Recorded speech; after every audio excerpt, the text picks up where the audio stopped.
Velkommen til Ølmatchen Special, hvor vi i dag har taget 4 øl på bordet, og det er øl fra gruppe G.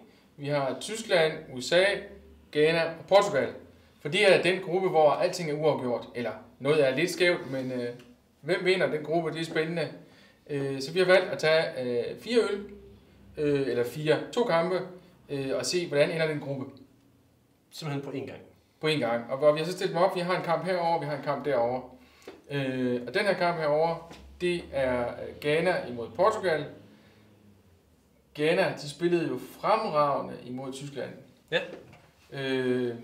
Så vi kan måske lige få den op der. Og Portugal har jo ligesom ikke vist sig som, store lys endnu i den her turnering. De kan nå det, men selv Ronaldo mener jo ikke, at de er i stand til at komme videre. De her 2 hold herover, de har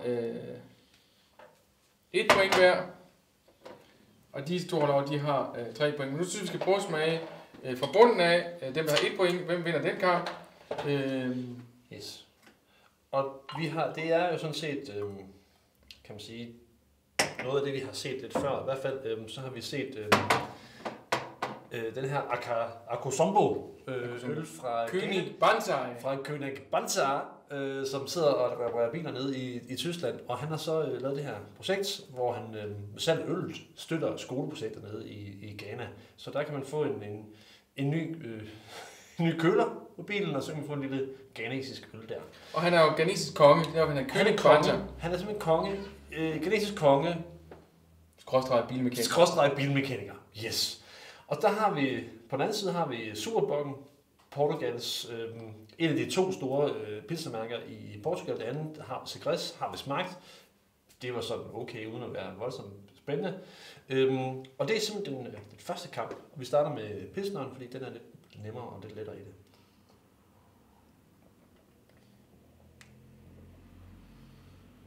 Og den er meget let. Og ikke, altså den er meget frisk, let i det. Det er sådan set udmærket. Men der er ikke så meget bitterhed, der er ikke så meget kraft fra malten heller. Jeg synes, kommer en lille smule bitterhed i eftersmagen, men det er ikke voldsomt. Der kunne godt være noget mere kvalitet over det her, synes jeg. Den er meget nem. Det er meget nem øl. Det er meget nem øl. Det er meget nem øl.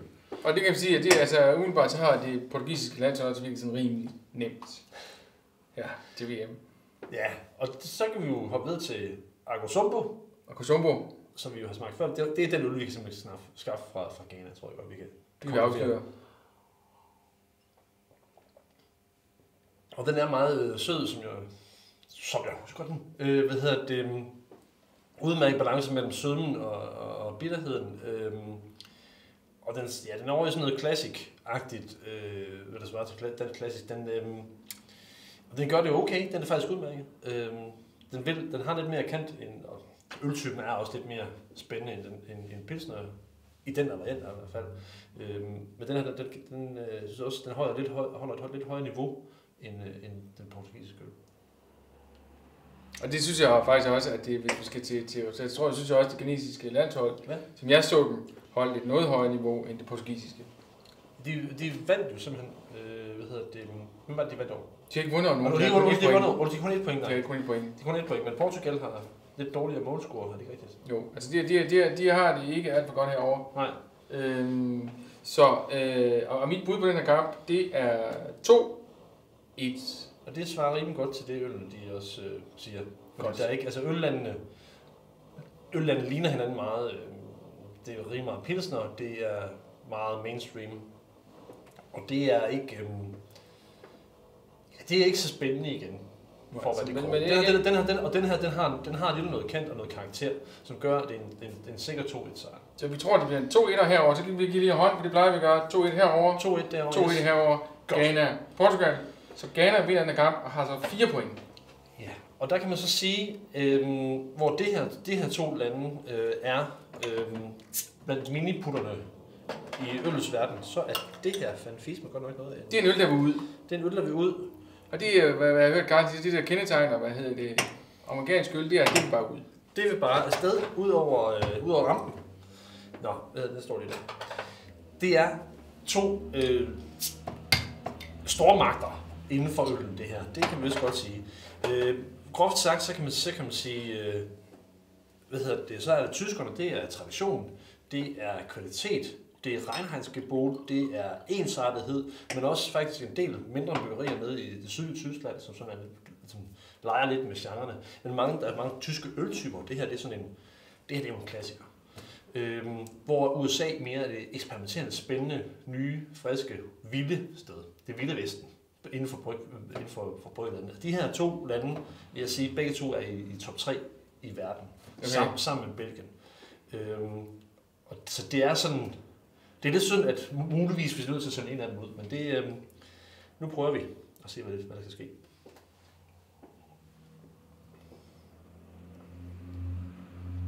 Hold op, det her det er en pale ale fra et lille, bryggeri, der hedder Anderson Valley, som startede faktisk kun det første i 87, og som del af den her ølrevolution, der kørte i USA der i 80'erne, som så kom herhjemme sådan i slut 90'erne i 0'erne, så lige 20 år forsinket faktisk, det er meget skægt.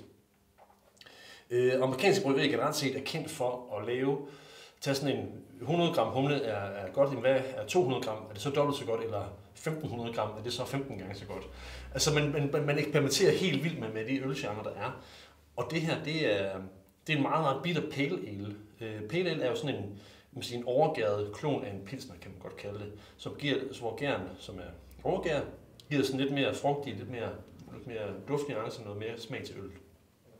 Den her er meget, meget bitter i den ølklasse. Og der er mange danske bryggerier, der laver en Indian Pale Ale, som er kendt som en meget bitter øl, i den her styrke. Så det her, det er et skarpt bud, vil jeg sige. Det er skarpt bud. Det er et skarpt bud på en Pale Ale. Og India Pale Ale, det er mere bitter end bare Pale Ale, eller hvad? Det er den. Normalt. Det er den nemlig. Normalt. Den her, den slår flere danske bryggeriers version af India Pale Ale. Godt. Men det er sådan en klassisk amerikansk, det her nystartede mikrobryggeri, som laver noget kvalitetsøl. Ja. Og så har vi den klassiske tyske.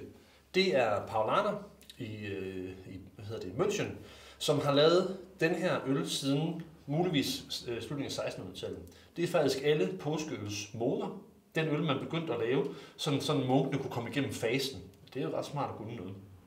Og man mener, at den er sådan mere eller mindre den samme opskrift. Øl hedder den Salvator, og efterfølgende så er den her dobbeltbock, som den her øltype er. Så hedder alle andre bryggerier, der laver dobbeltbock-typen, de har også kaldt deres øl noget med Ator, Elevator, Terminator, eller hvad det nu er. Men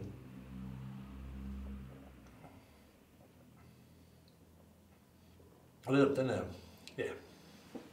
er verdensklasse. Den er for danske seere, så er der også på den liste som en ølbibel herhjemme, der hedder 50 øl, du skal smage, før du dør, har også hævet den her frem som en af dem, man skal nå at smage. Så når du smager den her, så skal du lige tjekke, for langt du noget på listen. Ja. Og det her, det er jo en dobbeltbok. Det her, selvom den hedder bok, den her, så er den ikke noget som helst med bok at gøre. Superbok. Selv udover den er undergæret, så er den ikke... Men de her to, det vilde over for det traditionelle,